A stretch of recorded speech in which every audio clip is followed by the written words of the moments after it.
Géré pour le maître. Jusqu'à ce qu'il vienne. Une étude sous la direction de Edouard Reid est présentée dans L'aventure dans la parole avec Henrietta et Ronnie. avec la contribution musicale de Robert G. Nous sommes encore heureux de vous souhaiter la bienvenue en vous accueillant sur votre chaîne pour une nouvelle semaine. Soyez bénis par Dieu dans les séquences qui seront proposées. Nous vous invitons à marquer votre appréciation en cliquant sur le pouce, en vous abonnant pour recevoir des notifications, en laissant des commentaires sur ce que vous avez compris ou appris et partagez le lien avec tous vos contacts. Nous avons commencé le nouveau thème de ce trimestre avec la série numéro 1, Membres de la famille de Dieu. Puis la série numéro 2, Les alliances de Dieu avec nous. La série numéro 3, Le contrat de la dîme. La série numéro 4, Des offrandes pour Jésus. La série numéro 5, Faire face à la dette. La série numéro 6, Amasser un trésor au ciel. La série numéro 7, À l'un de ses plus petits. La série numéro 8, Planifier pour réussir. La série numéro 9, Gardez-vous de la convoitise. Et la série numéro 10, Donner en retour. Aujourd'hui commence la série numéro 11 du 11 mars au 17 mars 2023 qui a pour thème Gérer les moments difficiles. Les lectures de la semaine concernent les chapitres suivants. 2 Chroniques chapitre 20 versets 1 à 22. 1 Chronique, chapitre 21, versets 1 à 14. 2 Pierre chapitre 3 versets 3 à 12. 1 Jean 2, versets 15 à 17. Et Apocalypse chapitre 13 les versets 11 à 17. Le texte à mémoriser de cette semaine que nous vous invitons à dire avec nous se trouve au psaume 50, les versets 14 et 15. Offre pour sacrifice à Dieu des actions de grâce et accomplis tes vœux envers le Très-Haut. Et invoque-moi au jour de la détresse, je te délivrerai et tu me glorifieras. Nous vous invitons à reprendre ce texte avec nous. Psaume 50, le verset 14 et 15.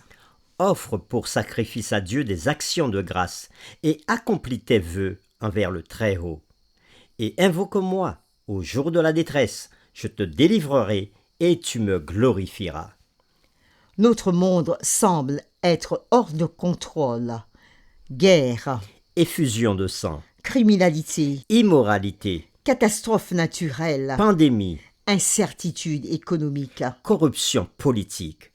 Oui, les individus et les familles ont un fort besoin de penser d'abord à leur propre survie. En conséquence, on pense beaucoup à la recherche de sécurité en ces temps incertains, ce qui, bien sûr, est compréhensible. Les labeurs de la vie occupent beaucoup notre attention quotidienne. Ayant des dettes à payer, des enfants à élever, Des biens à entretenir, nous passons beaucoup de temps à réfléchir. Et bien sûr, nous avons besoin de vêtements, de nourriture et d'abri. dans le Sermon sur la montagne, Jésus avait abordé ces besoins très fondamentaux et avait ensuite déclaré « Votre Père céleste sait que vous en avez besoin. Cherchez premièrement le royaume et la justice de Dieu, et toutes ces choses vous seront données par-dessus. » Matthieu chapitre 6, les versets 32 et 33. Depuis que le péché est entré dans le monde, la vie a été remplie d'épines et de chardons, d'oppression. De regrets et de chagrins. Mais nous devons avoir confiance en Dieu et aller de l'avant par la foi en nous fortifiant pour de grandes épreuves à venir.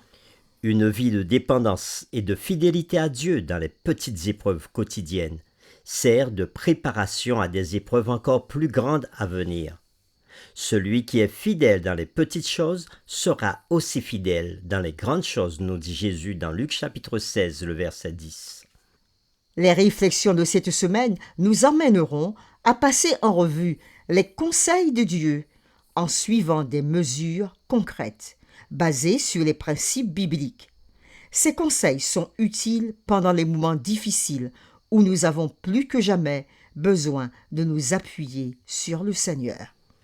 Et les questions qui seront derrière toutes les réflexions de cette semaine sont les suivantes. Premièrement, y a-t-il des expériences que vous avez vécues et où les autres ont vécu qui ont enseigné la leçon que Dieu contrôle entièrement tout et fait tout concourir à votre bien.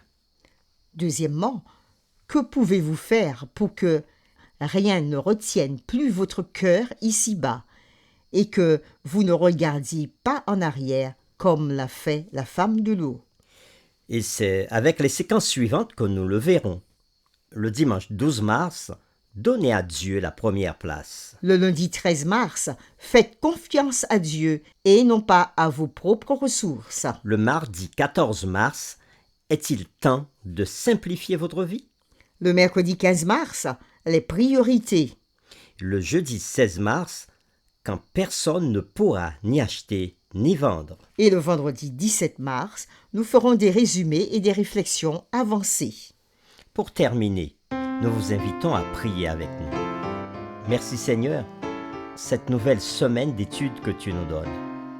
Nous serons comblés par ta parole, nous en sommes sûrs, parce que toi tu nous fais des révélations importantes pour aujourd'hui et pour demain. Tu nous fais des révélations importantes pour notre avenir. Tu nous donnes des exemples dans ta parole pour nous préparer à ce qui arrivera demain. Oui, nous savons que nous vivons aujourd'hui.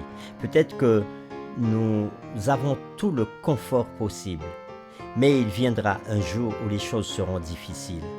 Aide-nous à tirer des leçons dans ta parole pour pouvoir être prêts, afin qu'au moment où notre vie pourra changer, nous soyons suffisamment forts pour rester fidèles à toi et te suivre. Nous t'avons prié au nom de Jésus. Amen.